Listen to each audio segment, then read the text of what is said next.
Welcome, ladies and gentlemen. I hope you are good from wherever you are watching us.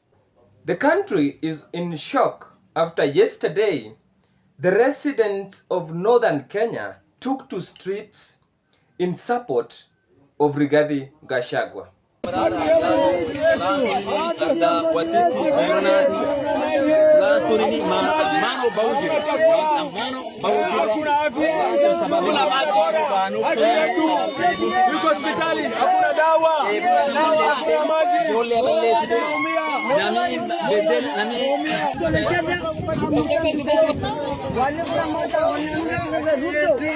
For those who have been following the developments in this country, Kenya, few weeks ago, the Minnesota fraud saga erupted both in the US and in Kenya.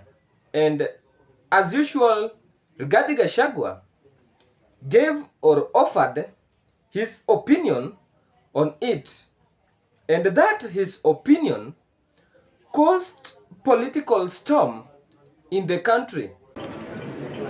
The most recent allegation that investments in Isli, including the development of the largest mall in East and Central Africa, were financed through proceeds of fraud in Minnesota. And Rigathi Gachagwa's statement on this was taken in political view. Let leaders from northern Kenya not lecture us about affirmative action.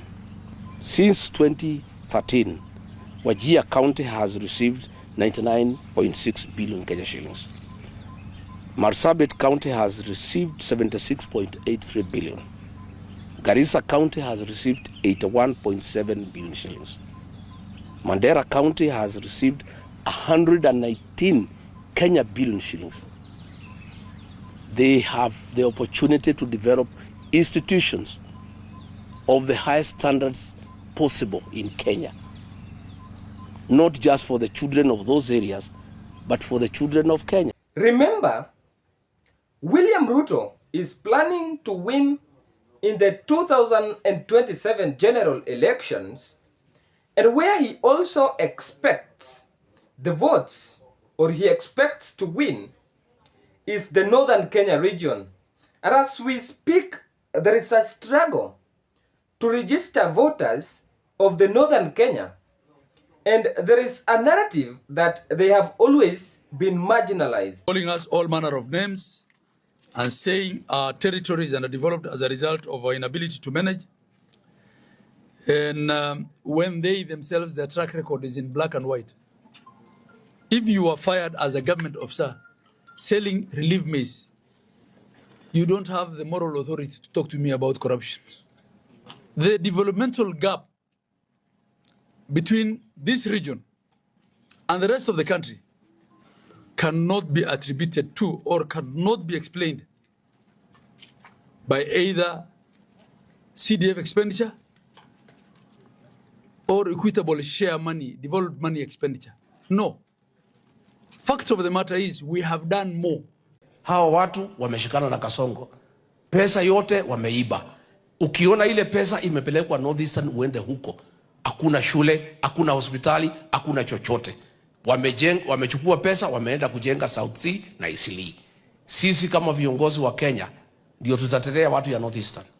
We are calling for a special audit on how funds for devolution, equalization fund and CDF ile imepeanwa Northern Kenya imetumika vipi? Why are there no institutions? Why there is no visible development despite the billions of shillings that have been allocated in those areas? Na unajua sasa kwa sababu ni wezi na wanaogopa kushikwa, wanaenda kwa Kasongo wanasema tu tamu. Hata ukiwa mwizi anasema usishikwe. So it's up to the residents of Northeastern Kenya waanze kusema WANTAM ndio Kasongo apindue fikira zake. So we are going to speak for the people of Northeastern. Those children deserve good schools. So yesterday's demonstration had its political significance as I see it, and allow me pose a very simple question to you before I continue. how do you think Rigathi Gachagua has managed to retain or remain politically considered after he was kicked out as the deputy president? Because in this country, as we talk now, the person who is the face of the opposition in this country today is none other than Rigathi Gachagua. So as the president was managing his impeachment, he had in his mind that Rigathi Gachagua is going to disappear in the political arena. But there he is, and still he is the master in politics. So how do you think Rigathi Gachagua has managed to remain politically considered? So in this podcast, I want us to understand why the Northeastern residents took to the streets. But before we continue, dear ladies and gentlemen, allow me just make a humble request to you that if you are watching us for the first time and you've not subscribed to this channel, kindly subscribe to the channel and click the notification bell. Like our videos, comment and share. And to those who have already subscribed to this channel, we say thank you very much for your continued support to this channel, dear ladies and gentlemen. Now allow me get back into the analysis. And without much ado, let me get you into the first point as to why the Northeastern residents took to streets yesterday, and most probably in support of Rigathi Gachagua. The first point, William Ruto is planning to win or rig elections in the northern Kenya. And there is a narrative that most of them were not given national IDs during the previous elections because they were in opposition. And now, by William Ruto, there is this duty to give them the national IDs because he believes after giving them the national IDs, they will be able to register as voters when the time for registering voters comes. So when Rigiji made this statement, they thought it will go against Rigathi Gachagua. But after it, all the Northeastern residents are now hanging on the necks of their leaders, being that Rigiji had exposed to them what they were not able to expose, or what they were not able to realize and tell, and this has turned back to be problems to the leaders of the Northeastern region.